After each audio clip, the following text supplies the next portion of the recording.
काँग्रेसने उमेदवाराची यादी जाहीर केल्यानंतर भोकर विधानसभा मतदारसंघामध्ये पप्पू पाटील कोंडेकर यांना उमेदवारी दिली आहे। यावेळी त्यांची प्रतिक्रिया घेतली असता ते म्हणाले की या हे मतदारसंघ काँग्रेसचा बालेकिल्ला असून यावेळी माझ्यासारख्या सामान्य कार्यकर्त्याला उमेदवारी दिल्यामुळे भोकर मतदारसंघातील जनता मला मोठ्या मताधिक्याने निवडून देईल असा विश्वास आमच्या मनामध्ये आहे। कारण गेली अनेक वर्षापासून स्वतःची मतेदारी समजणारे चव्हाण कुटुंबीय हे सध्या या ठिकाणी दडपशाहीचे राजकारण करत असून त्यांना हरवण्याचा संकल्प भोकर मतदारसंघातील मतदार राजांनी घेतला आहे। सर्वप्रथम आमच्या काँग्रेसचे अखिल भारतीय काँग्रेसचे अध्यक्ष आदरणीय मल्लिकार्जुन खरगे साहेब, आमच्या सारख्या सर्वसामान्य तरुणांचे आशास्थान देशाचे विरोधी पक्षनेते आदरणीय राहुल गांधी साहेब, या महाराष्ट्र राज्याचे प्रभारी आदरणीय चेन्नीथला साहेब, महाविकास आघाडीचे नेते आदरणीय शरद पवार साहेब, राज्याचे लोकप्रिय माजी मुख्यमंत्री आदरणीय उद्धव ठाकरे साहेब, आमच्या प्रदेश काँग्रेसचे कणखर प्रदेशाध्यक्ष आदरणीय नानाभाऊ पटोले, आदरणीय बाळासाहेब थोरात साहेब, त्याचबरोबर विरोधी पक्षनेते विजय वडेट्टीवार साहेब आणि आमच्या मराठवाड्याचे नेते आमचे मार्गदर्शक आदरणीय अमित भैया देशमुख साहेब, आमच्या जिल्ह्याचे निरीक्षक म्हणून आलेले वेळोवेळी आम्हाला पाठबळ देणारे माजी मंत्री आदरणीय विश्वजितजी कदम साहेब, त्याचबरोबर सतेज पाटील साहेब आणि महाविकास आघाडीच्या सर्व नेते मंडळीचं मी सर्वप्रथम मनपूर्वक आभार मानतो की माझ्यासारख्या एका अतिशय सर्वसामान्य कुटुंबातून आलेल्या एका काँग्रेस पक्षाच्या एका कार्यकर्त्यावर, ज्या पक्षाची मी इमान इतबारी एवढे वर्ष सेवा केली, दुसरी पिढी आम्ही त्या पक्षात काम करतोय आणि माझ्या कामाची दखल घेऊन माझ्यासारख्या एका सर्वसामान्य कार्यकर्त्याला एवढ्या मोठ्या जिम्मेदारीसाठी त्यांनी पात्र समजलं, त्याबद्दल मी त्या पक्षश्रेष्ठीचे मनपूर्वक आभार मानतो। भोकर मतदारसंघ हा काँग्रेसचा बालेकिल्ला म्हणून ओळखला जातो, विरोधकांचं कितपत आव्हान राहील आपल्याला? मला या ठिकाणी अजिबात विरोधकाचं आव्हान वाटत नाही, कारण भोकर विधानसभा मतदारसंघाचा इतिहास जर बघितला तर आजपर्यंत हा मतदारसंघ काँग्रेस पक्षाचा बालेकिल्ला राहिलेला आहे। या मतदारसंघातून जेवढेही आमदार निवडून गेले सर्व काही काँग्रेस पक्षाचे होते आणि काँग्रेस पक्षाची विचारधारा सर्वसामान्यांच्या मनामनात रुजलेली आहे। त्यामुळं आम्हाला समोरची कोणी जरी व्यक्ती असेल तर त्याबद्दल कुठलीही शंका नाही की सर्वसामान्य मतदार आमच्यासारख्या एका सर्वसामान्य कार्यकर्त्यावर विश्वास टाकतील आणि आम्हाला 100% विजय करतील, याबद्दल कुठलीच शंका नाही। रत्नागिरी विधानसभा मतदारसंघांमधून 5व्यांदा राज्याचे उद्योग मंत्री उदय सामंत आपला अर्ज दाखल करणार आहेत। मारुती मंदिर येथील शिवछत्रपतींच्या पुतळ्याला हार घातल्यानंतर जिल्हाधिकारी कार्यालयात सार्वजनिक बांधकाम मंत्री रवींद्र चव्हाण यांच्या उपस्थितीत अर्ज दाखल करण्यासाठी हजर झाले आहेत। ओवळा माजीवाडा विधानसभा क्षेत्रातील महायुतीचे उमेदवार प्रताप सरनाईक यांनी आज उमेदवारी अर्ज दाखल केला आहे। यावेळी परीक्षा सरनाईक, पूर्व सरनाईक त्यांच्याच बरोबर शिवसेनेचे पदाधिकारी येथे उपस्थित होते। यावेळी त्यांनी 1 लाखहून अधिक मताधिक्यांना निवडून येऊ असा विश्वास व्यक्त केला आहे। त्याचबरोबर घोडबंदर रोड परिसरातील पाणी प्रश्न, त्याचबरोबर वाहतूक कोंडी यांसारख्या इतर मुद्द्यांवरती अधिक भर देऊन नागरिकांच्या समस्या सोडवू असा विश्वास देखील त्यांनी व्यक्त केलेला आहे। यापूर्वी देखील अनेक विकासांची कामे केलेली आहेत। शिवाय मुख्यमंत्री एकनाथ शिंदे यांनी माझ्यावर विश्वास ठेवून 4थ्यांदा मला उमेदवारी दिली आहे, याबाबत त्यांनी आभार व्यक्त केले आहे। मी राज्याचे मुख्यमंत्री आदरणीय एकनाथ शिंदे साहेबांचा मनापासून आभार व्यक्त करतो की त्यांच्या नेतृत्वाखालच्या शिवसेनेनं मला 4थ्यांदा धनुष्यबाणाची निशाणी देऊन लढायला सांगितलेलं आहे आणि हा बाळासाहेबांच्या विचाराचा वारसा घेऊन एकनाथ शिंदे साहेब पुढे चाललेले आहे। ठाणे जिल्हा हा धर्मवीर आनंदीगी साहेबांचा जिल्हा आहे आणि त्या माध्यमातून गेली 4 टर्म मी 15 वर्षे तर आमदार म्हणून काम करतोय। आता ही 4थ्यांदा मी फॉर्म भरलेला आहे आणि 2009ला महायुती जेव्हा होती तेव्हाही मी निवडणूक लढवलो, 9000 मताने निवडून आलो होतो। जेव्हा युती झाली नाही भारतीय जनता पक्षाने शिवसेनेची, काही वेळेस 2014 साली मी 11000 मताने निवडून आलो। गेल्या निवडणुकीमध्ये महायुतीचा उमेदवार म्हणून सामोरं जात असताना लोकांना भरभरून मतदान केलं आणि सुमारे 84,000पेक्षा जास्त मताधिक्याने निवडून आलो आणि मला खात्री आहे की ह्याही निवडणुकीमध्ये महायुतीचा उमेदवार म्हणून शिवसेना, भारतीय जनता पक्ष आणि राष्ट्रवादी काँग्रेस आणि RPIचा उमेदवार म्हणून 1 लाखापेक्षा जास्त मताधिक्याने निवडून। सर, कोणकोणते मुद्दे घेऊन प्रचाराला पुढे जाणार? प्रामुख्याने विकासाचे मुद्दे घेऊनच समोर जाणार आहे, कारण गेल्या अनेक वर्षापासून वचन जे दिलं होतं सर्वसामान्य जनतेला ते मी पूर्ण केलंय।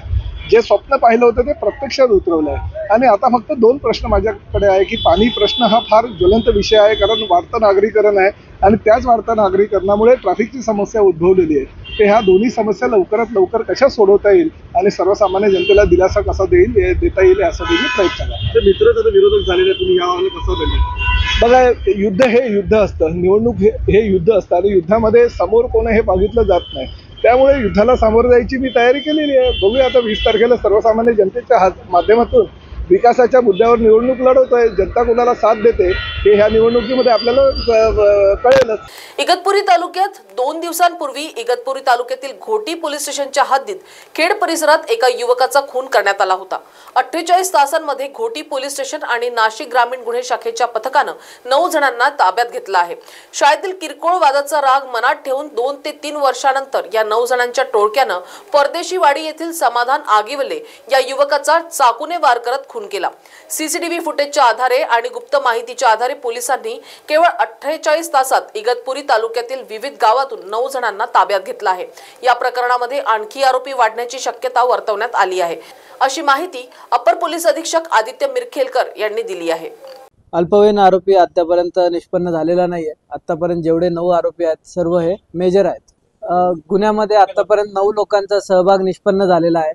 त्या लोकांना विचारपूस करून यामध्ये इतर कोणाचा सहभाग होता का, गुन्ह्यात प्रत्यक्षपणे अप्रत्यक्षपणे कोणी त्यांना मदत केली आहे का, याचा सर्व आम्ही तपास करून नवीन आरोपी निष्पन्न झाले तर त्यांना आम्ही अटक करू. आम्हाला हे कळतं आहे की त्यांचे शाळेपासून भांडणं होते. ज्ञानेश्वर सप्रे हा मुख्य आरोपी आहे, त्याचे आणि समाधान आगविले याचे शाळेपासून भांडण होते. ते एकमेकांशी वेळोवेळी या ना त्या कारणातून भांडायचे आणि त्या भांडणातून हा वाद समोर आलेला आहे किंवा हा कालचा गुन्हा घडलेला आहे.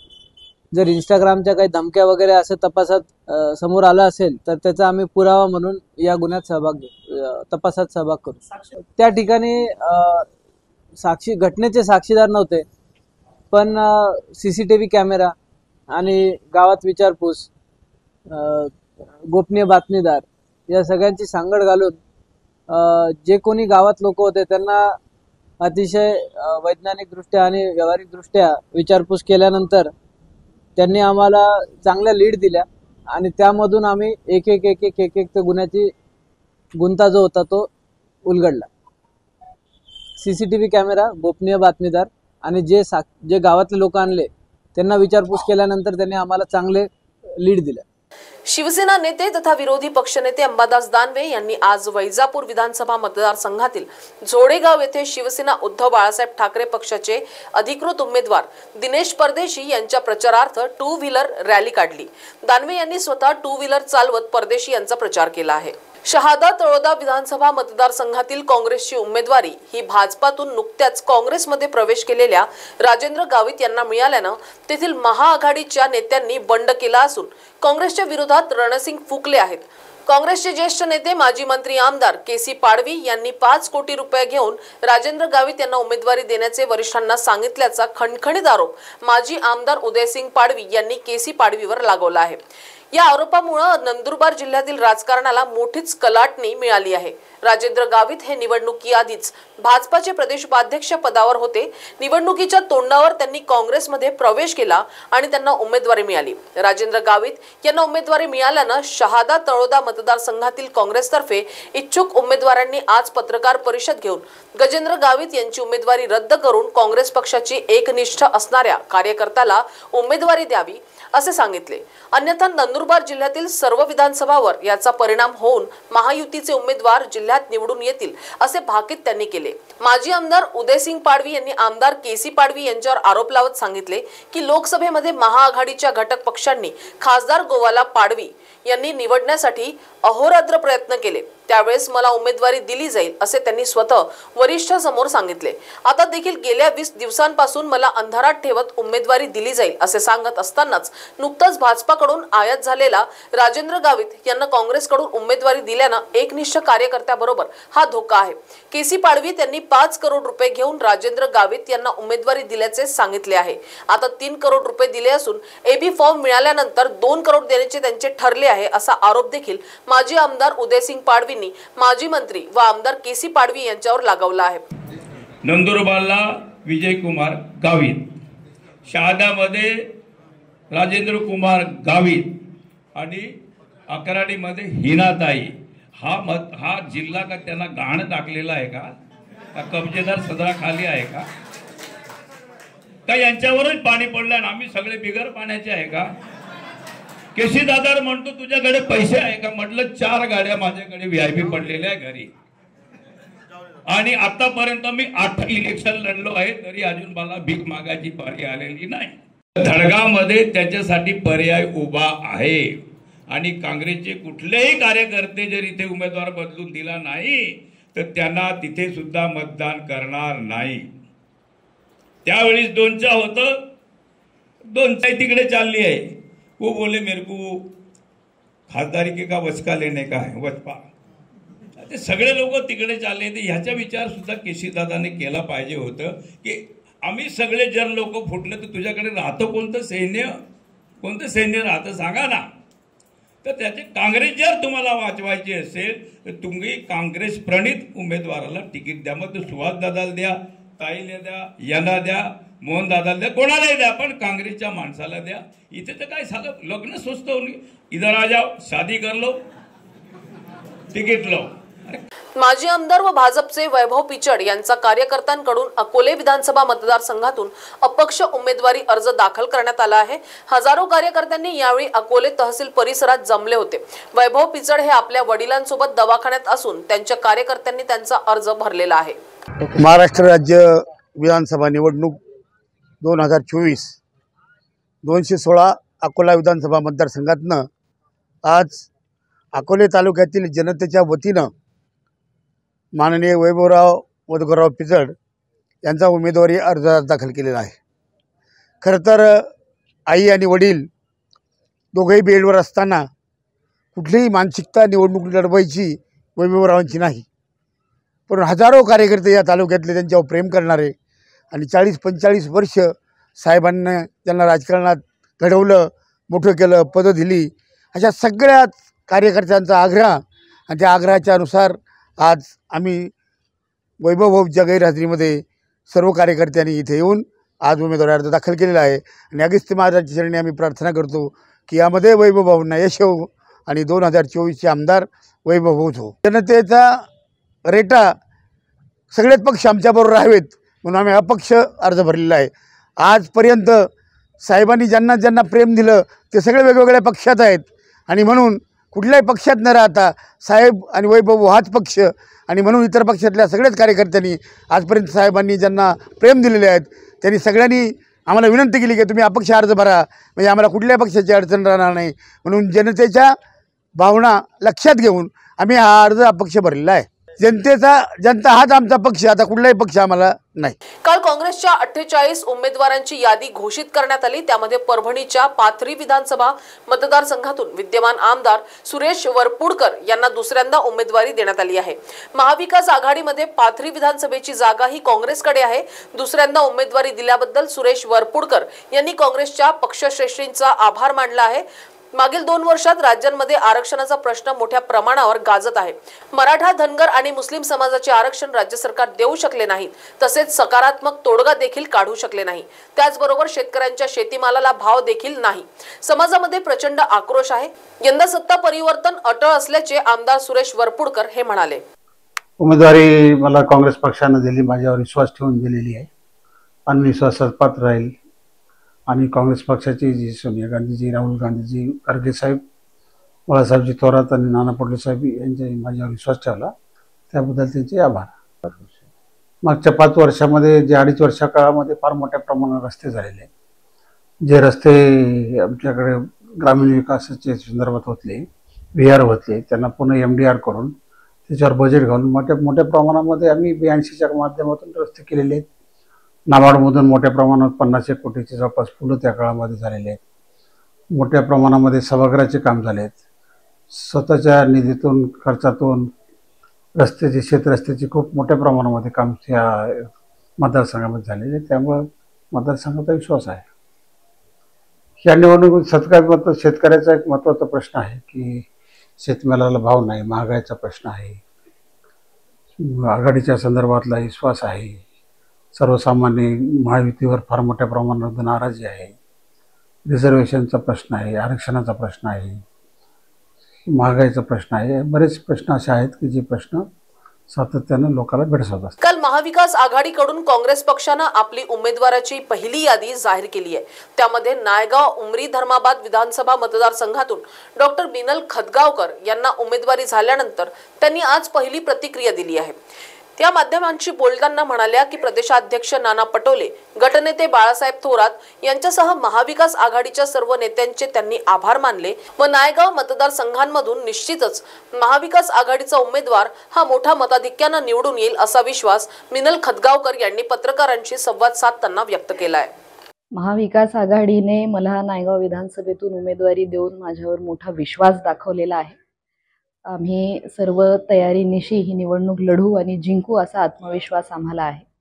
आमचे राष्ट्रीय नेते राहुलजी गांधी, सोनियाजी गांधी, काँग्रेसचे राष्ट्रीय अध्यक्ष मल्लिकार्जुनजी खरगे, नानाजी पटोले, आमचे महाराष्ट्र काँग्रेसचे प्रभारी रमेशजी चेनिथल, बाळासाहेबजी थोरात, विजयजी वडेट्टीवार, अमितजी देशमुख आणि शरदचंद्रजी पवार, उद्धवजी बाळासाहेब ठाकरे या सर्वांचं मार्गदर्शन आहे आणि महाविकास आघाडीच्या बाजूने जनतेचा कौल आहे. आम्ही या निवडणुकीला पूर्ण तयारीनिशी सामोरं जाऊ आणि जिंकू हा आत्मविश्वास आमच्या मनामध्ये आहे. निवडणुकीमध्ये आव्हान स्वीकारूनच समोर जायचं आहे. आदरणीय भास्कररावजी पाटील खदगावकर साहेबांचा 40 वर्षांचा अनुभव आमच्या पाठीशी आहे आणि आम्ही चांगल्या पद्धतीने लढू आणि निश्चितपणे विजय खेचून आणू. महाविकास आघाडीचे लोहा कंधार मतदारसंघातून एकनाथ पवार यांना उमेदवारी मिळाल्यानंतर त्यांनी आज शक्ती प्रदर्शन करत आपला उमेदवारी अर्ज दाखल केला असून यावेळी त्यांची प्रतिक्रिया घेतली असता ते म्हणाले की घराणेशाहीला लोहा कंधार मतदारसंघातील जनता कंटाळली आहे.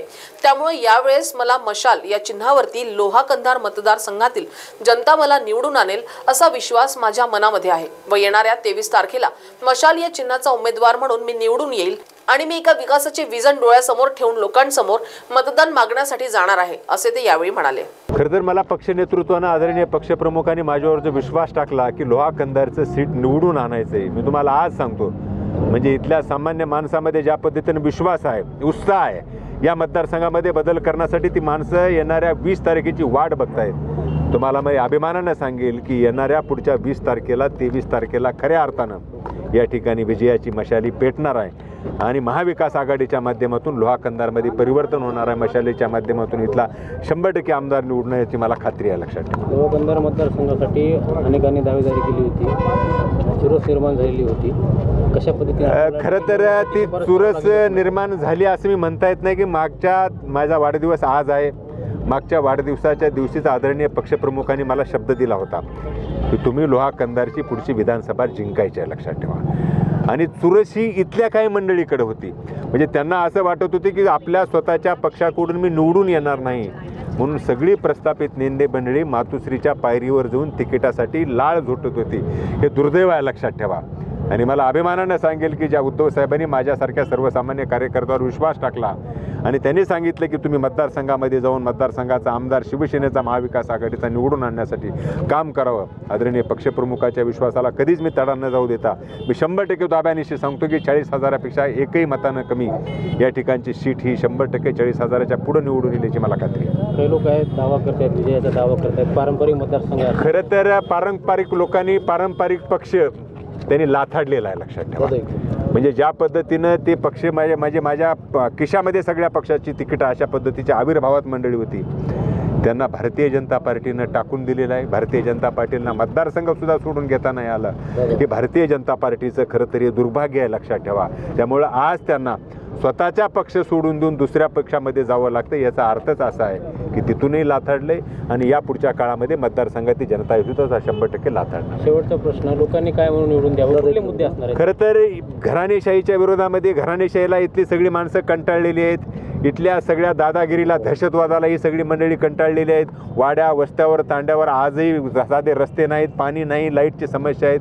मला असं वाटतं की विकासाचं एक शाश्वत रूप देण्यासाठी या पुढच्या काळामध्ये खऱ्या अर्थाने विकास या मतदारसंघाचा करण्यासाठी इथल्या बेरोजगारांना, इथल्या शेतकऱ्याला न्याय हक्क देण्यासाठी निश्चितच या मतदारसंघामध्ये बदल होणार आहे. लक्षात ठेवा. आणि बुलढाणा विधानसभा मतदारसंघात लोकशाही विरुद्ध हुकुमशाही पाहायला मिळते, परंतु या गुंडाशाही विरुद्ध प्रामाणिकपणे लढा देण्याचा प्रयत्न करीत आली असून ही गुंडशाही संपविण्यासाठी विधानसभा निवडणुकीच्या मैदानात संघर्ष करण्यासाठी मला बुलढाणेकरांनी उतरविले असून त्यांच्या विश्वासाला तडा जाऊ देणार नाही, अशी ग्वाही शिवसेना उभाटाच्या अधिकृत उमेदवार ॲडव्होकेट जयश्री शेळके यांनी आज दिली। बुलढाणा विधानसभा मतदारसंघाच्या महाविकास आघाडीच्या शिवसेना उद्धव बाळासाहेब ठाकरे पक्षाच्या अधिकृत उमेदवार म्हणून जयश्री शेळके यांना पक्षप्रमुख उद्धव ठाकरे यांनी एबी फॉर्म दिला आहे। या मुंबईवरून बुलढाण्यात पोहोचले असता त्यांच्या कार्यालयासमोर कार्यकर्त्यांनी फटाक्याची आतिषबाजी करत एकच गर्दी केल्याचं पाहायला मिळालं आहे। ढोल ताशांच्या गजरात त्यांचं स्वागत करण्यात आलं आहे, तर महाविकास आघाडीचे ज्येष्ठ व पदाधिकारी कार्यकर्ते माझ्या पाठीशी असल्याची प्रतिक्रिया जयश्री शेळके यांनी दिली आहे।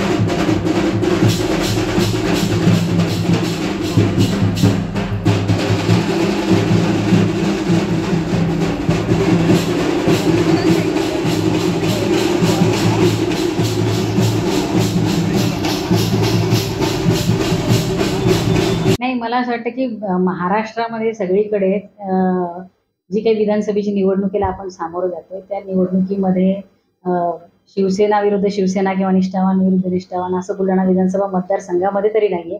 बुलढाणा विधानसभा मतदारसंघामध्ये निष्ठावान विरुद्ध गद्दार एवढी सरळ सरळ लढत आहे आणि आम्ही सगळे महाविकास आघाडीचे निष्ठावान शिलेदार आहोत। या ठिकाणी आम्ही गद्दाराला गाडल्याशिवाय राहणार।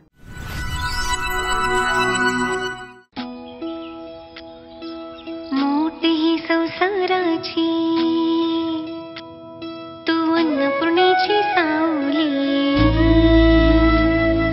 संस्कारात तूच खरी तूच माय माऊली, तूच माय माऊली।